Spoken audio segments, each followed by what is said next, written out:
The conference room fell silent as Ambassador Torvin finished reading the terms. His scaled fingers tapped against the podium while he waited for the human response. Around the circular table, representatives from every nation sat motionless. Their faces showed nothing. No fear, no anger, just calm attention. Torvin found their stillness unsettling. Every other species he had conquered showed immediate reactions. Some begged, others threatened. A few even attacked in futile desperation. But these humans simply sat and listened as he outlined how their world would be stripped of resources and freedom. Secretary General Diana Rivera spoke first. Her voice carried no emotion. You want 60% of our minerals, metals, and energy production. You want military bases on every continent. You want complete access to our technology and communication networks. And you give us 72 hours to accept. Correct, Torvin said. He allowed himself a small smile. The Caliph Empire has liberated 47 systems in the past decade. Your compliance will be noted favorably in imperial records. Resistance will result in systematic pacification. Pacification, Rivera repeated the word slowly. You mean destruction of our military forces and occupation of our cities. If necessary. Torvin gestured to the holographic display floating above the table. It showed the Caliph fleet in orbit, massive warships bristling with weapons that could turn mountains to glass. We prefer peaceful integration, but the Empire's expansion cannot be delayed by primitive stubbornness. Rivera glanced at the man sitting beside her. Admiral Boyd Hayes looked like he had been carved from stone. His gray hair was cut military short. His uniform bore no decorations, no medals, nothing that suggested rank or achievement. He met Torvin's gaze without blinking. 48 hours, Rivera said. We need 48 hours to discuss your terms among our governments. Torvin considered this. The delay was meaningless. His ships controlled the orbital space. His sensors had mapped every military installation on the planet. Earth's most advanced weapons were chemical rockets and fission bombs, toys compared to Caliph plasma lances and gravitational missiles. Acceptable, he said, but understand that delay changes nothing. The Empire's patience has limits. The meeting ended. Human delegates filed out of the room in orderly silence. Torvin watched them go and felt satisfied. They understood their position. Submission was inevitable. What Torvin did not see was the encrypted message Rivera sent the moment she left the building. 3 words appeared on secure terminals across the planet. Protocol Exodus authorized. Deep beneath the Australian desert, transport tunnels that had been hidden for centuries suddenly activated. Magnetic rails hummed to life. Massive doors built into rock faces swung open for the first time in generations. Families began moving through underground passages that stretched for thousands of miles. They carried only essential belongings. They had practiced this evacuation drill every year since childhood. Now it was real. In the Caliph flagship Dominator's Crown, Fleet Commander Ralvin studied surveillance footage of Earth's major cities. Crowds filled the streets. Vehicles clogged highways. Orbital sensors detected massive movements of population away from urban centers. They are evacuating, his tactical officer reported. Projections suggest they expect us to bombard cities as a demonstration. Ralvin nodded. Standard fear response. They hope we will be satisfied with empty targets. Continue monitoring. I want to know where their leadership relocates. But the sensors could not penetrate deep enough. They saw surface movement but missed the vast chambers carved into Earth's crust over 400 years. They detected thermal signatures from geothermal plants but assumed they were primitive power stations. They measured seismic activity but attributed it to natural tectonic shifts. Admiral Hayes stood in a command center that existed on no official map. The room was buried 3 miles beneath the Rocky Mountains. Screens covered every wall showing data from satellites, ground stations, and sensors the Caliph had never detected. He watched the enemy fleet with the same calm expression he had shown in the conference room. "Status report," he said. "All installations responding," a young officer replied. "Civilian evacuations running ahead of schedule. We will have 94% population secured in 46 hours." Hayes nodded. "And our visitors?" "They are positioning for orbital bombardment patterns. Standard siege doctrine. They expect us to beg for mercy once they demonstrate their firepower." "They studied us for 6 months," Hayes said quietly. "They cataloged our cities, our weapons, our defenses. They saw exactly what we wanted them to see." Dr. Amara Okonkwo entered the command center. She carried a tablet displaying complex equations that would have confused most of Earth's public scientists. In the hidden facilities, they were basic operating parameters. "The installations are ready," she said. "Power reserves at maximum, targeting solutions calculated. We can engage at your command." "Not yet," Hayes replied. "We gave them a warning. Let us see if they are wise enough to take it."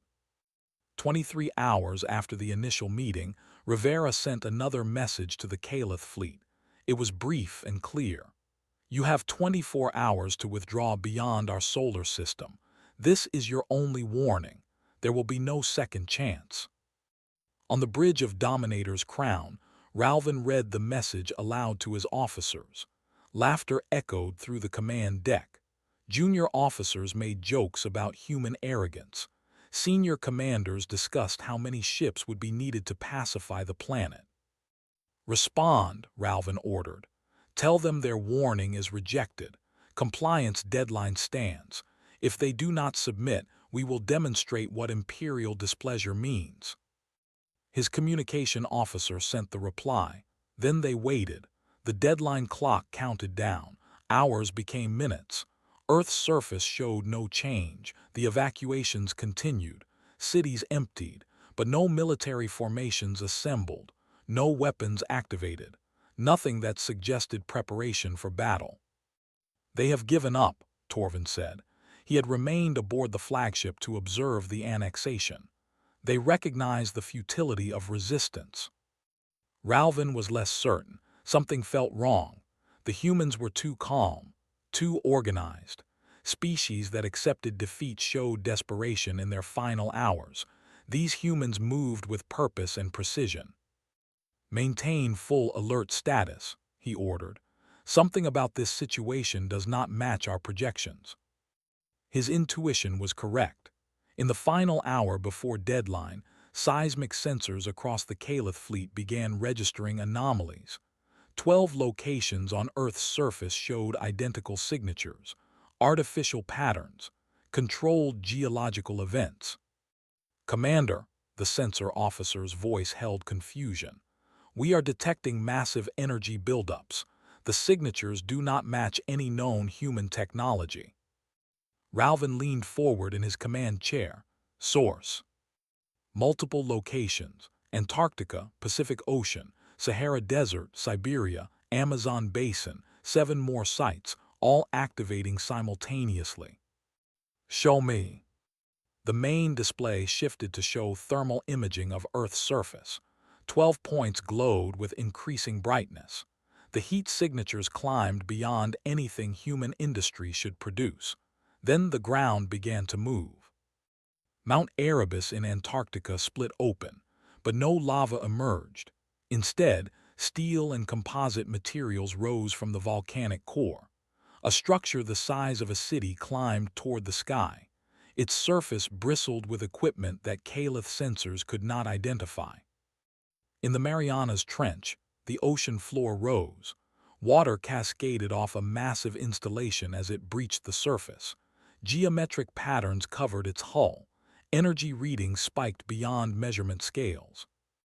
The Sahara Desert cracked apart in perfect lines. Rock and sand fell away to reveal a tower that had been buried for centuries.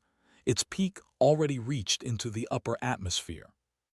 Ralvin watched in stunned silence as 11 more installations emerged from concealment across Earth's continents and oceans. Each one dwarfed the largest Caliph battleships. Each one radiated power signatures that made his sensors scream warnings. Rivera's voice came over all frequencies, calm, cold, final. You studied us for 6 months. You cataloged our cities and weapons. You saw what we wanted you to see. Now witness what humanity truly is. You were warned, Commander Ralvin. You chose to ignore that warning. Now you will learn why we gave it. The installation stood silent after their emergence. 12 massive structures that had been hidden beneath Earth's surface now dominated the skyline. Caliph sensors swept across them frantically, trying to understand what they were seeing. The data made no sense. Age estimates on those structures, Ralvin demanded. His science officer's hands shook as she read the analysis. Commander, geological surveys suggest minimum age of 300 standard years. Some components show markers consistent with 500 years or older. Impossible. Human civilization was barely industrial 500 years ago. The data does not lie, sir. These installations were built across centuries. Someone maintained them, upgraded them, kept them hidden while human surface civilization developed along a completely different technological path. Ralvin felt cold understanding settle into his chest. Earth had not one civilization. It had two, one visible and apparently primitive, one hidden and terrifyingly advanced. His fleet had been studying the wrong humans. Ambassador Torvin stood at the observation window of his diplomatic shuttle, still docked in New York. He watched as one of the installations rose from the Hudson River. Water poured off its sides in massive waterfalls. The structure's surface was covered in panels that shifted and rotated, tracking the Caliph ships in orbit. His communication device chimed. A priority message from the Caliph High Council, 47 light-years away. They had reviewed his initial reports about Earth. They had authorized the annexation based on his assessment of human capabilities. He had been catastrophically wrong. This is Ambassador Torvin, he recorded his message carefully. I must revise my initial evaluation of Earth. The humans possess technology that exceeds imperial standards. Recommend immediate suspension of annexation protocols and reassessment of threat level. Detailed report to follow. In the command center beneath the Rockies, Hayes watched data streams from the Caliph fleet. Their sensor sweeps were becoming more frantic, more desperate. They were starting to understand. They are running probability simulations, Dr. Okonkwo reported, trying to calculate our capabilities based on the installation's energy output. Their computers cannot find matching technology in any known database. Because we did not copy anyone, Hayes said. We built this ourselves, out of necessity and desperation. A young technician spoke up. Sir, why did we wait so long? If we have had these weapons for centuries, why let the Caliph get this close? Hayes turned to face her. Because revealing ourselves makes us a target. Every aggressive species in the galaxy would see us as either a threat to eliminate or a prize to capture. We chose to stay hidden, to watch, to hope we would never need to use what our ancestors built. And now the Caliph forced our hand. They will tell others what they have seen here. The galaxy will know we exist. Everything changes from this moment forward. Ralvin held an emergency command conference in his ready room. His senior officers crowded around the strategy table. Holographic displays showed the Earth installations from every angle. Options, Ralvin said simply. We should withdraw, his executive officer said immediately. Our weapons may not be effective against whatever technology those installations employ. We cannot withdraw without firing a shot, Ralvin's weapons master argued. The Empire's reputation depends on strength. Retreat without engagement will encourage rebellion in our occupied territories. Then we engage with overwhelming force, the tactical officer suggested. Concentrate all firepower on a single installation. Destroy it quickly and completely. Show them we are not intimidated. Ralvin considered this. The logic was sound. His fleet had enough destructive power to crack a planet's crust. Surely they could destroy one installation, no matter how large. Prepare firing solutions, he ordered. Target the Antarctic installation. I want simultaneous strikes from all capital ships, full barrage. Overwhelm whatever defenses they have through sheer volume of fire. His officers moved to execute the command. Within minutes, every weapon on every ship locked onto the same target. Plasma lances charged, missile tubes loaded, gravitational disruptors spun up to full power. Rivera received the targeting alert from Earth's defensive network. The Caliph were about to attack. She had hoped they would choose wisdom over pride. She had been wrong. Admiral Hayes, the Caliph fleet is preparing to engage. I see it. Hayes studied the firing solutions on his display. They are targeting Antarctica, concentrated barrage pattern. They plan to test our defenses with overwhelming force on a single point. Response. Hayes looked at Dr. Okonkwo. She nodded once. Defensive protocols are active. The installation can handle anything they throw at it. The question is whether we respond with equal force or continue demonstrating restraint. Restraint, Rivera decided. We defend only, no counterattack yet. Let them see that their weapons are useless, then perhaps they will reconsider. The Caliph fleet fired. Space lit up with deadly light. Hundreds of plasma bolts streaked toward Earth. Missiles accelerated on pillars of fusion fire. Gravitational waves rippled through space, designed to tear apart molecular bonds. It was enough firepower to destroy a moon. It was concentrated on a single target the size of a small city. The barrage would last 30 seconds. Nothing could survive it. The Antarctic installation did not activate shields. It did not attempt to shoot down incoming projectiles. It simply waited. 5 seconds before impact, space around the installation rippled. Reality bent in ways that made Caliph sensors scream error warnings. The incoming weapon struck the distortion field and curved away.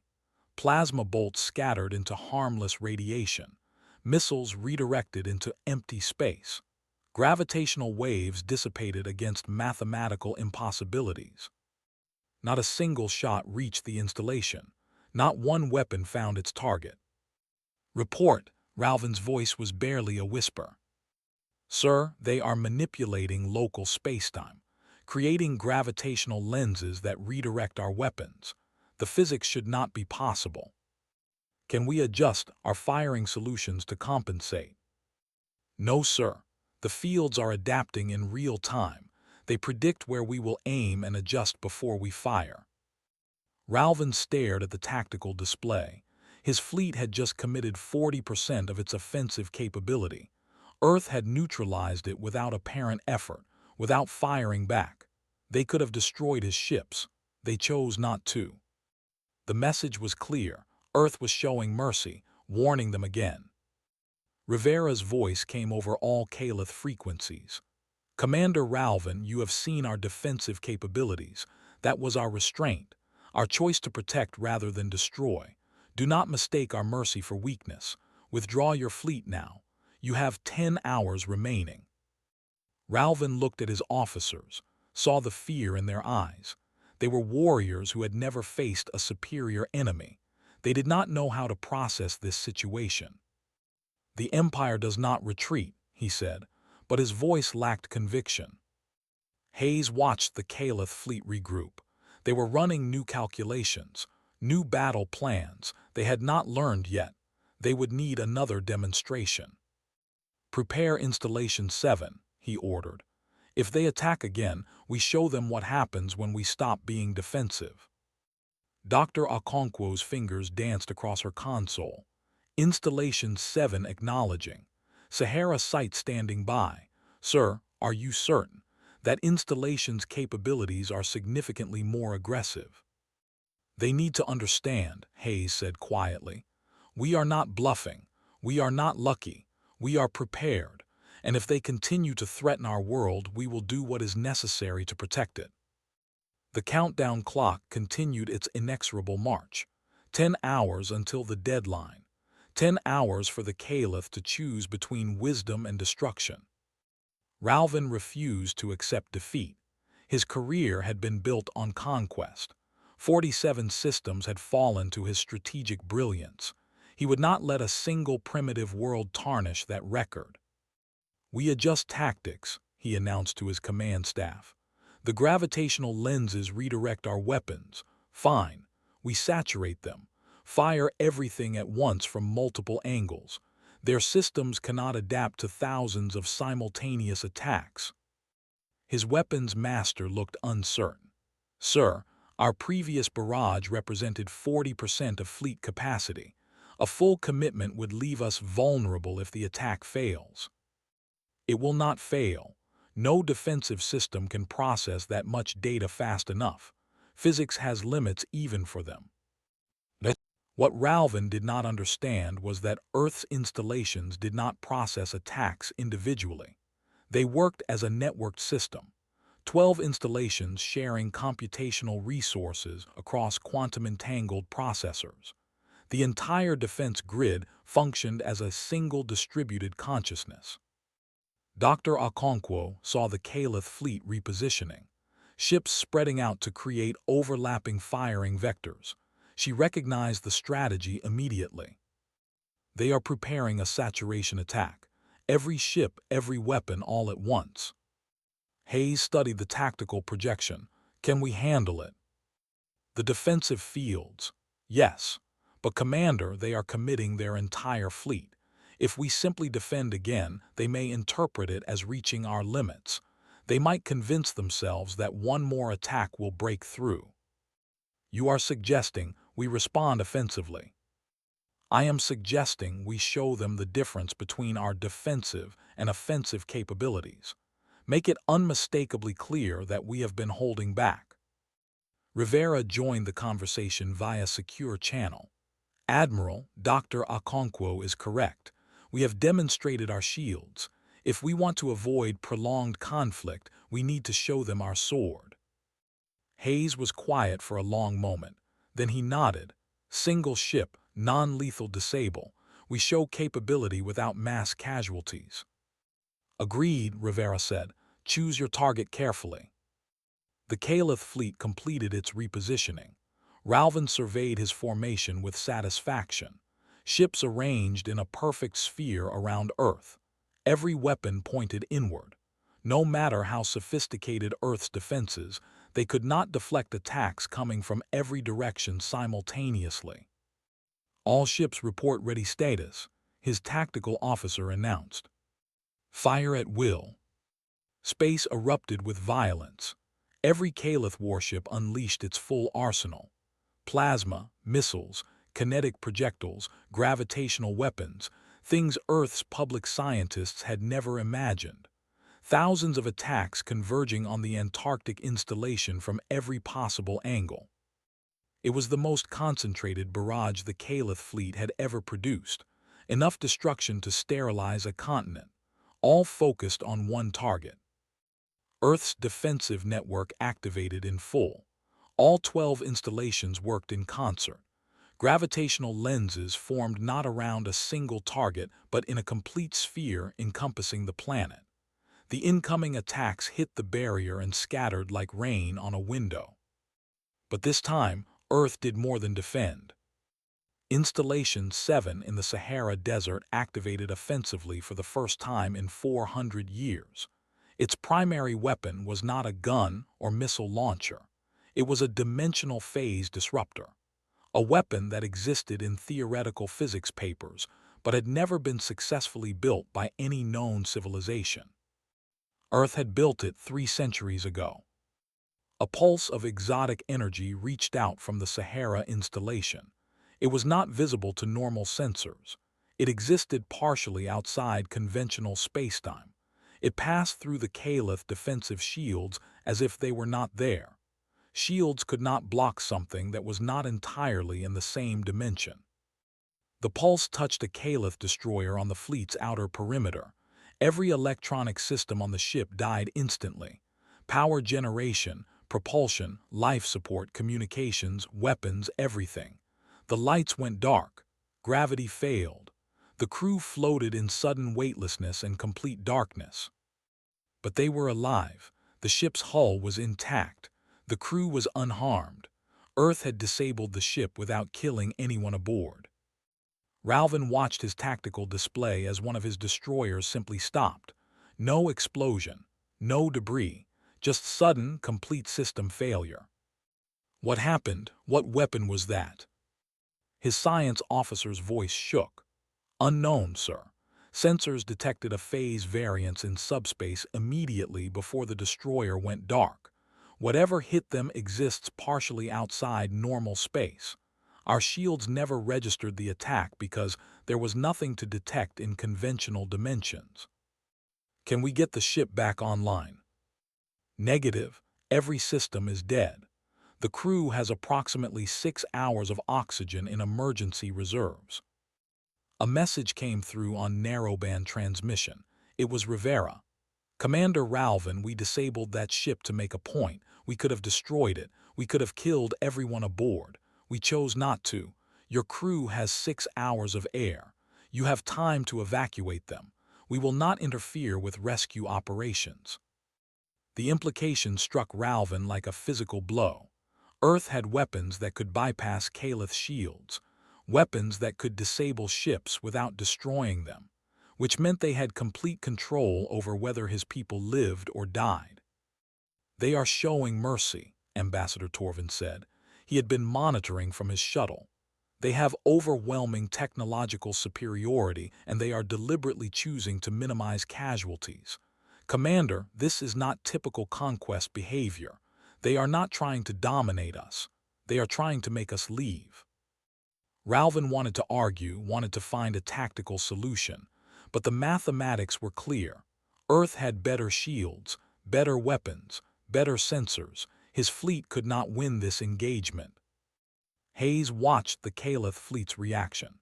Several ships had broken formation to rescue the disabled destroyer's crew. The remaining ships held position but had stopped firing. They are considering their options, he said. Dr. Okonkwo pulled up energy readings from the installations. We are at 78% power reserves. We can maintain this indefinitely if needed. I do not think we will need to, Rivera said. Look at their formation. They are regrouping for withdrawal, not for attack. She was partially right. Most of Ralvin's officers were advocating retreat, but Ralvin himself was not ready to surrender. He opened a channel to Earth. Impressive demonstration, he said. His voice was steady despite his inner turmoil. You have weapons we did not anticipate, but you have shown restraint. Why? If you truly wanted us gone, you would destroy us. Instead, you disable one ship and give us time to rescue the crew. You are trying to avoid killing us. Hayes responded.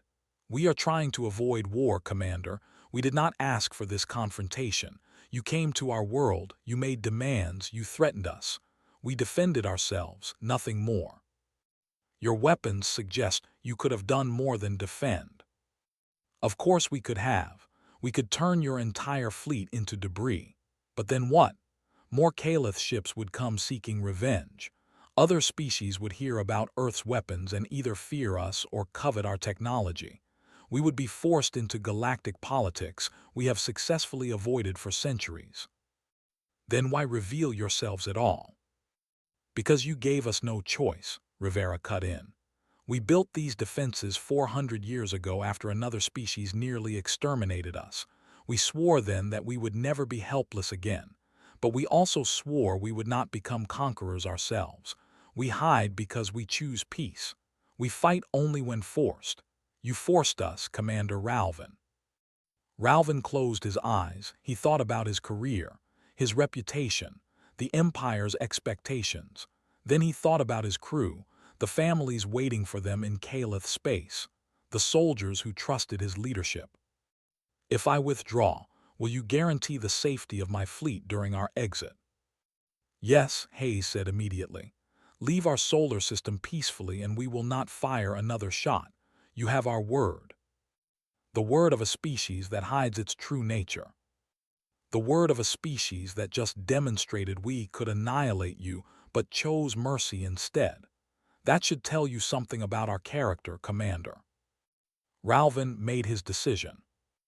The Caliph fleet began its withdrawal in stages. Ralvin ordered the damaged destroyer evacuated first. Rescue shuttles ferried the crew to other ships while Earth's installations tracked every movement but held fire. The rescue took 3 hours. Not once did the humans interfere or threaten. Torvin watched from his diplomatic shuttle as Caliph warships slowly broke orbit. He felt relief mixed with professional humiliation. In 30 years of service, he had never miscalculated this badly. Earth should have been a straightforward annexation. Instead, it had become the Empire's first retreat in a decade. He recorded another message for High Command. The humans call their defensive network Protocol Exodus. They evacuated their civilian population in preparation for our potential bombardment. This suggests they have faced existential threats before. They have protocols, procedures developed over generations. This was not improvised defense. This was practiced preparation. In the command center, Hayes reviewed the Caliph withdrawal vectors. They are leaving slowly, maintaining combat formation, still half expecting us to attack. Can you blame them? Dr. Okonkwo asked. We just demonstrated technology they cannot counter. If our positions were reversed, would you trust us? No, Hayes admitted, which is why we need to give them something beyond words, a gesture that proves our intentions. What do you have in mind? Hayes pulled up medical data from the disabled destroyer. The crew had been exposed to unusual radiation during the dimensional phase disruption. Nothing immediately lethal, but their Caliph physicians would not know how to treat the long-term effects. Send them this. Hayes transmitted a complete medical analysis to the Caliph flagship. Treatment protocols, drug formulas, dietary recommendations. Everything the Caliph doctors would need to help the affected crew members recover. Ralvin received the data package and stared at it in confusion. They are giving us medical information. Why? His chief medical officer reviewed the files. Sir, this is comprehensive treatment data for radiation exposure. The phase weapon that disabled our destroyer apparently causes cellular damage that our standard treatments would not address. These protocols would prevent long-term health issues in the affected crew. They attacked us, then gave us the cure. They are showing us they consider the consequences of their actions. They are taking responsibility for the harm they caused, even though we provoked the engagement. Torvin heard about the medical data and felt his understanding of humans shift again. Warriors who wielded terrible weapons but worried about the health of their enemies. It did not fit any pattern he knew. The evacuation of Earth's civilian population began to reverse. People emerged from underground shelters and transport tunnels. They had questions, demands for explanations. The governments had told them for years that humanity was alone in the universe. Now alien warships filled the sky and secret weapons rose from the ground.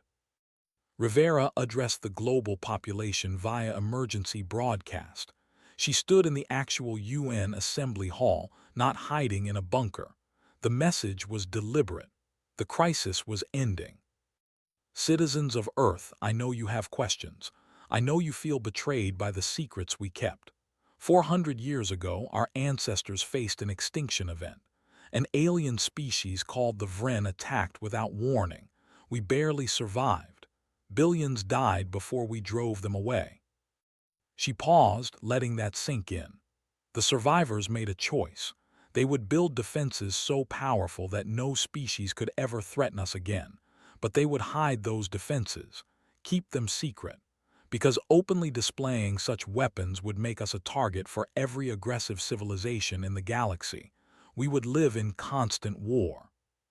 So they built 2 civilizations, one visible, advancing at a natural pace, one hidden, dedicated entirely to defense and preparation.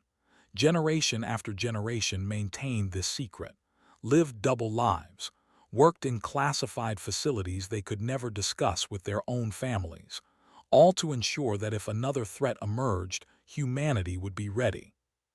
That threat arrived 6 days ago. The Caliph Empire demanded our submission. We responded as our ancestors planned. We revealed our true capabilities, and we gave the Caliph a choice: leave peacefully or face destruction. They chose wisdom. They are leaving. The immediate danger has passed. Hayes watched the global response to Rivera's speech. Some people celebrated. Others protested the deception. Many simply struggled to process the magnitude of what they had learned. Earth was not alone. Humanity was not primitive. Everything they thought they knew about their place in the universe was wrong. "How long before the panic sets in?" he asked. "It already has in some regions," Dr. Okonkwo replied. "But humans are adaptable. We will adjust. We always do."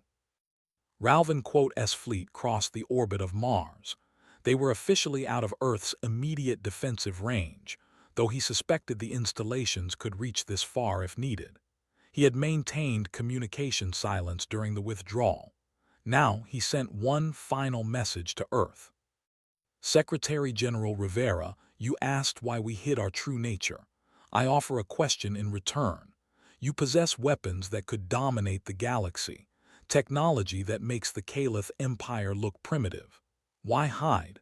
Why not use your power to shape galactic civilization according to your values?" Rivera's response came quickly. "Because power corrupts, Commander. Because civilizations that conquer eventually become what they claim to fight against. We built weapons to protect our home, not to rule others. We have seen what aggressive expansion does. The Caliph have conquered 47 systems. How many billions died in those conquests? How many civilizations were erased? That is the nature of galactic politics. The strong survive. The weak are absorbed. And yet your strong empire just retreated from a supposedly weak species. Perhaps the nature of galactic politics needs to change." Ralphin had no response to that. He ordered his fleet to begin faster-than-light calculations. They would leave human space and return to Caliph territory. He would face consequences for this failed annexation, but his crew would live. Their families would see them again. That had to count for something. Admiral Torvin sent one last message before his shuttle departed Earth. "Secretary General, I spent 6 months studying your world. I saw cities and farms and factories. I saw a civilization that appeared barely capable of interplanetary travel. I missed everything that mattered. How did you hide so completely?" Rivera smiled, though Torvin could not see it. "Ambassador, you saw what we showed you. Humans are excellent actors when survival depends on performance. We have been performing for 4 centuries. The role became second nature. Will you continue hiding now that we know the truth?" "That decision has not been made. The galaxy knows we exist now. We cannot put that knowledge back in the box. But whether we actively participate in galactic affairs or return to quiet observation remains to be seen." The Caliph fleet reached the edge of Earth's solar system. Ralphin gave the order. Space rippled as faster-than-light drives engaged. One by one, the Caliph warships vanished into hyperspace. Within minutes, the sky above Earth was empty of alien vessels. Hayes watched them go. "How long before they come back with reinforcements?" "They will not," Rivera said with confidence. "Ralphin is a practical commander. He knows a larger fleet would just mean larger casualties. The Caliph will reassess us, possibly send diplomats eventually, but no more invasion forces." "You sound certain." "I am reading people, Admiral. Ralphin learned something today that goes beyond tactics. He learned that military superiority does not guarantee victory. That restraint can be more intimidating than aggression. The Caliph respects strength, but they also respect calculated mercy. We showed them both." Earth's installations began their retraction sequence. Slowly, carefully, they descended back into their hiding places. Rock and earth flowed back over steel. Water covered ocean installations. Within 48 hours, Earth would appear as it had before, primitive, unremarkable, harmless. But the secret was out. The performance was over. Humanity stood revealed. The question now was what came next. 3 weeks after the Caliph departure, Earth struggled with its new reality. The secret was out among the human population. Protests erupted in major cities. People demanded answers. How many had known? How much resources had been diverted to the hidden installations? Why had billions lived in ignorance while others worked in classified facilities? Rivera called an emergency global summit. Representatives from every nation gathered in Geneva. The meeting was broadcast live worldwide. No more secrets. No more hidden agendas. "We owe you the truth," she began. "The complete truth, not the sanitized version we have been telling for 3 weeks." She activated a holographic display showing Earth 400 years in the past. The Vren came in 2125. They were explorers who decided humanity would make excellent slave labor. They had technology we could not match, weapons we could not counter. They bombed our cities from orbit, killed 3 billion people in the first week. The display showed cities burning, civilian populations fleeing, military forces completely overwhelmed by superior alien technology. We won through desperation and luck. A research team in Antarctica had been experimenting with dimensional physics. Their laboratory was too remote for the Vren to detect. They developed a weapon that could strike targets through dimensional rifts. We used it to destroy the Vren command ship. The rest of their fleet retreated. Hayes stepped forward to continue the explanation. The survivors realized we had been lucky. The Vren were explorers, not conquerors. A true military force would have been prepared for unconventional attacks, so we made a decision. We would build real defenses, weapons so advanced that no species could threaten us again. But we also recognized a danger, Dr. Okonkwo added. If we openly developed such weapons, we would attract attention. Every aggressive species would see us as either a threat to eliminate or a prize to capture. We would be forced into constant conflict. So we chose deception, Rivera said. We built 2 civilizations, one visible and apparently primitive, one hidden and extraordinarily advanced. We maintained this deception for 400 years. Generation after generation kept the secret, until the Caliph forced us to reveal ourselves. A reporter stood. How many people knew? How many lived in these hidden facilities? At any given time, approximately 7 million people worldwide work in the classified defense network. They rotate in and out of surface society.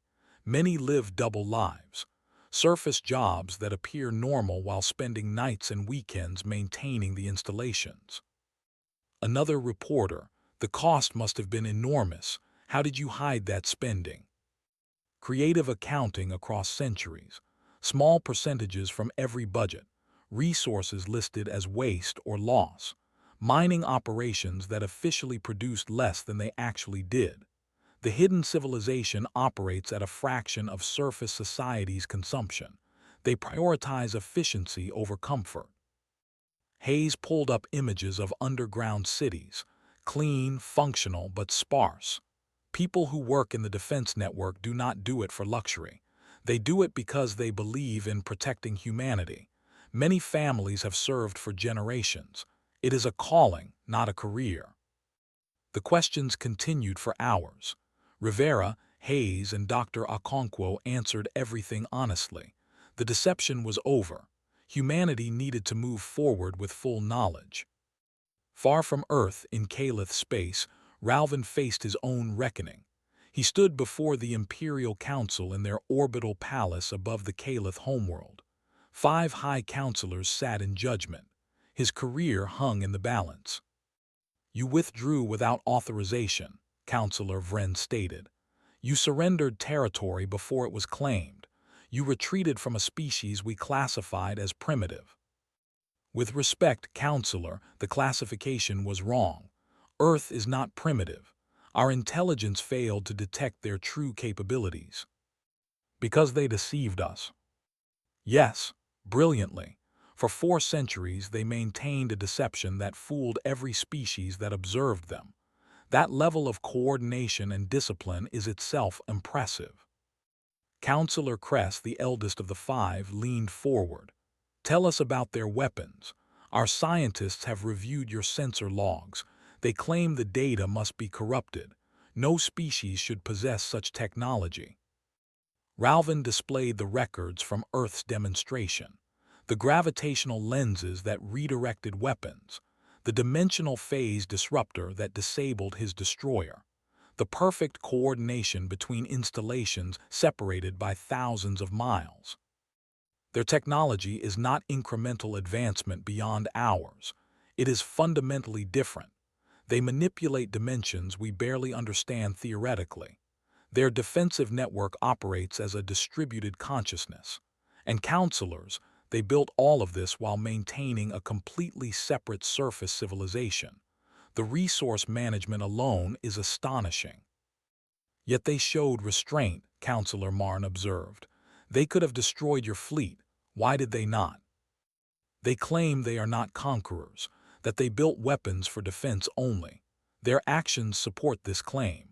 They disabled one ship to demonstrate capability. They provided medical treatment protocols for the affected crew. They allowed us to withdraw safely. Every action minimized casualties while maximizing deterrence.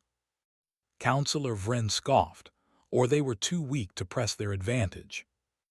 No, Counselor, I saw their power readings. They were operating at less than 80% capacity. They had reserve strength we never forced them to reveal. They chose restraint, not from weakness but from policy. The council chambers fell silent. The implications troubled them all. The Caliph Empire had built its power on military superiority. What happened when they encountered a species with better weapons who refused to use them aggressively? Counselor Cress spoke. Commander Ralvin, your tactical decisions were sound given the circumstances. You preserved your fleet and your crew. However, this situation requires new protocols. Earth represents an unknown factor in galactic politics. We must determine our response carefully. Recommend diplomatic approach, Counselor. The humans responded to force with force, but they left channels open for negotiation. Secretary General Rivera specifically stated they prefer peaceful coexistence. You trust them? Ralvin considered carefully. I trust their demonstrated behavior. They had opportunities to destroy us and chose not to. That suggests genuine preference for nonviolence, not tactical deception. Back on Earth, Hayes met with Dr. Okonkwo in the Deep Command Center. The installations were fully retracted now. Surface scans would show nothing unusual, but both knew the illusion of primitiveness was permanently shattered. We are receiving communication attempts, Dr. Okonkwo reported. Not from the Caliph, from 3 species in systems the Caliph conquered.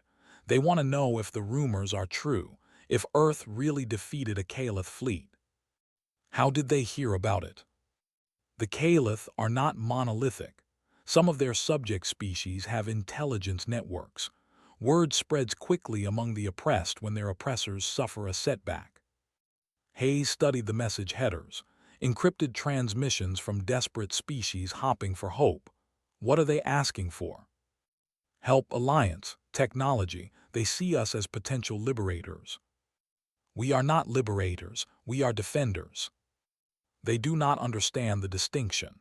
To them, anyone who can defeat the Caliph is a potential savior. Rivera joined the conversation via secure channel.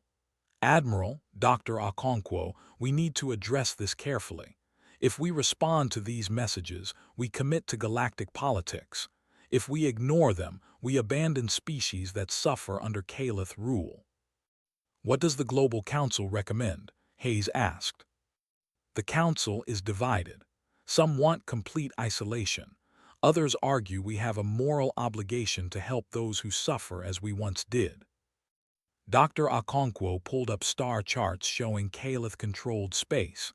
47 systems, hundreds of worlds, billions of people living under occupation. We cannot liberate them all, she said quietly. Even with our technology, we lack the numbers. The hidden civilization is 7 million strong. The Caliph military is 300 million. The mathematics do not work. But we can do something, Rivera said. We can provide hope, share some technology, help them defend themselves. Hayes shook his head.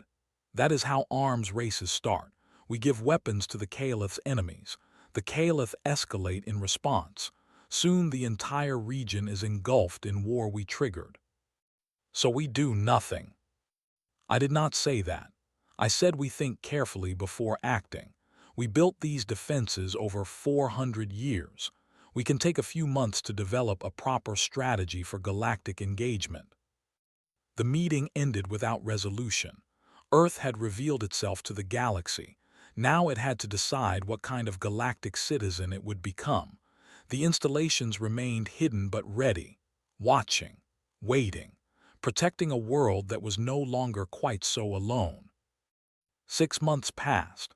Earth adjusted to its new reality with characteristic human adaptability. The hidden facilities were no longer secret. Tours were organized for civilians who wanted to see where their taxes had been going for centuries. The installations remained buried but were acknowledged. People began to understand the sacrifice their ancestors had made. Rivera stood at the memorial wall in the Antarctic facility. Thousands of names carved into black stone. People who had lived their entire lives maintaining weapons they hoped would never fire. Engineers who died in accidents no one could publicly mourn. Scientists who made breakthroughs they could never publish. Soldiers who guarded installations that officially did not exist. They protected us so we could live freely, she said quietly. Hayes joined her. Now we face the question of what to do with that protection. The galaxy knows we exist. We cannot go back to hiding. Have you reviewed the latest communication intercepts? Yes, 17 species have attempted contact, 8 asking for help against the Caliph, 4 offering trade agreements, 3 proposing military alliances, 2 claiming to be long-lost human colonies that want to reunite. Rivera smiled slightly. The last 2 are probably scams. Probably, but the others are genuine, species that see us as either saviors or threats. We need to decide which role we will play. Dr. Okonkwo approached with a tablet displaying complex diplomatic analysis. The Global Council is leaning toward limited engagement. We respond to communication attempts.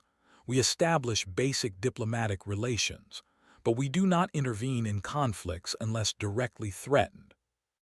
Reactive defense instead of proactive protection, Hayes summarized. It is consistent with our historical position. But is it enough? Rivera asked. We know what occupation feels like. We nearly went extinct. Can we ignore species suffering the same fate? We can offer them what we built for ourselves, Dr. Okonkwo suggested. Not weapons, knowledge. The Vren taught us that military technology alone does not ensure survival. Strategy does, deception does, long-term planning does. Hayes considered this. You want to teach them to hide, to build their own secret defenses. Why not? It worked for us. We share the philosophy, not the specific technology. Each species adapts the concept to their own circumstances. Rivera saw the elegance in the approach. We become teachers instead of warriors. We help others defend themselves rather than defending them directly.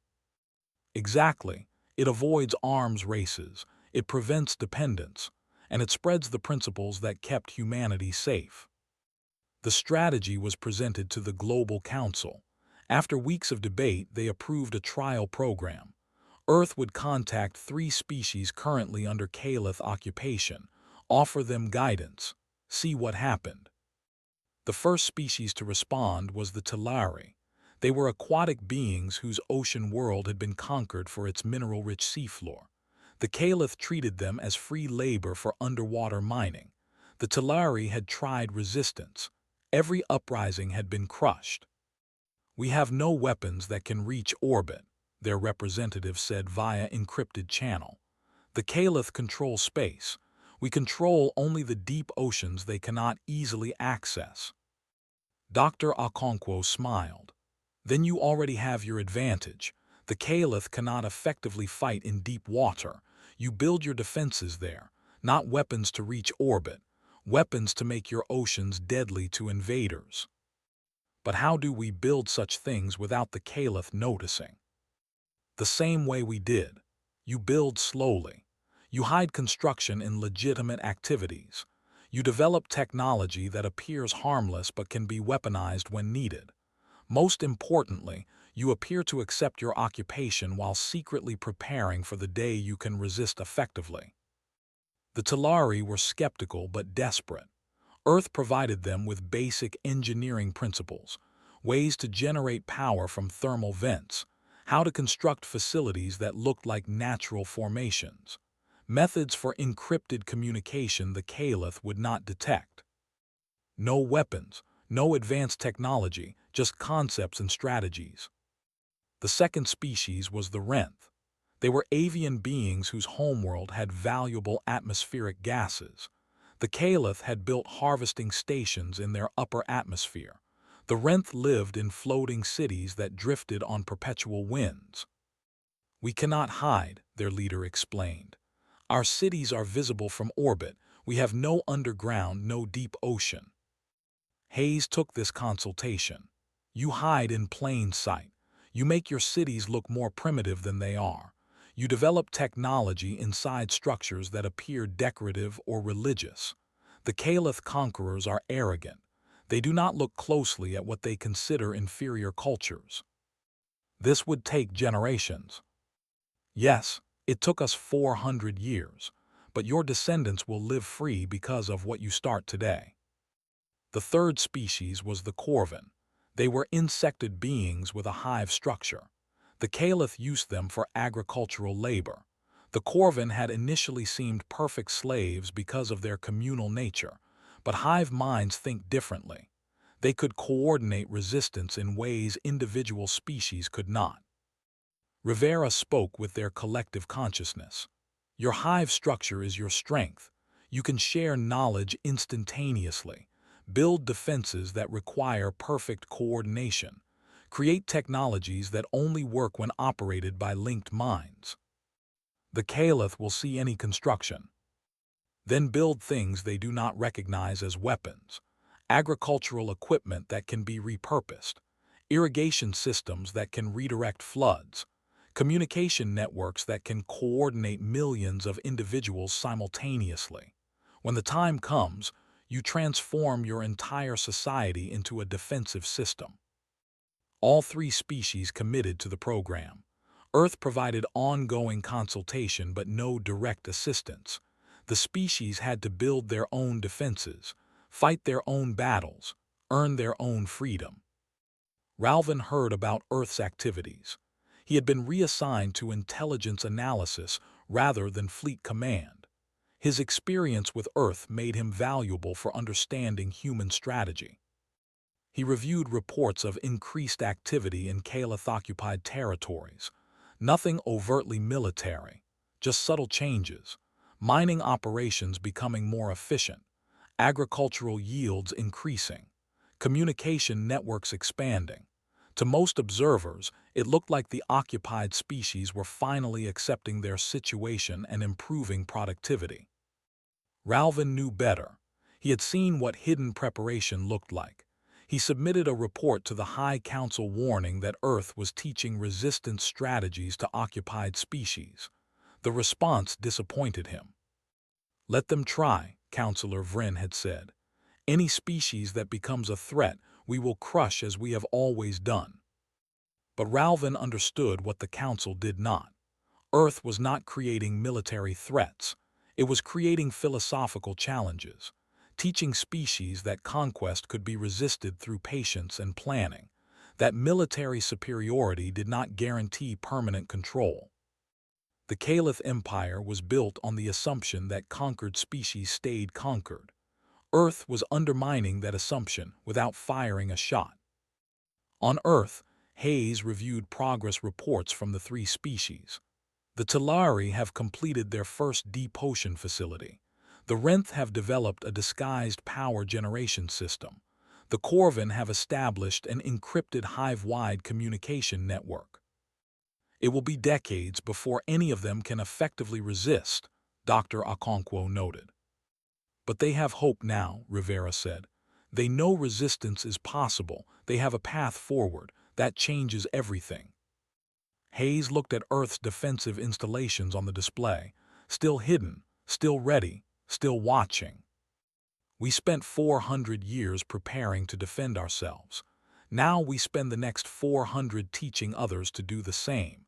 It is a longer strategy than military intervention, but it is more sustainable, more ethical. Rivera agreed. The galaxy does not need another empire. It needs a different model, patient defense, strategic resistance, species helping each other without domination. You think it will work? Hayes asked. I think humanity survived by adapting, by thinking long-term, by refusing to become what we feared. If we can teach those principles to others, then yes, it will work. Maybe not in our lifetimes, but eventually. Earth's installations remained buried. The planet appeared peaceful. But across the galaxy, in occupied territories and conquered worlds, something was changing. Species were learning that defeat did not have to be permanent, that patience and planning could overcome superior force, that hope could be built in secret, one generation at a time. The Galactic Empire had issued a demand. Earth had given a warning. Now Earth was teaching the galaxy that there were more ways to resist than direct confrontation. The age of easy conquest was ending. The age of patient resistance was beginning. And humanity, once nearly extinct, now stood as proof that survival was possible, that freedom could be earned, that even the mightiest empires could be stopped by those who refused to surrender their future.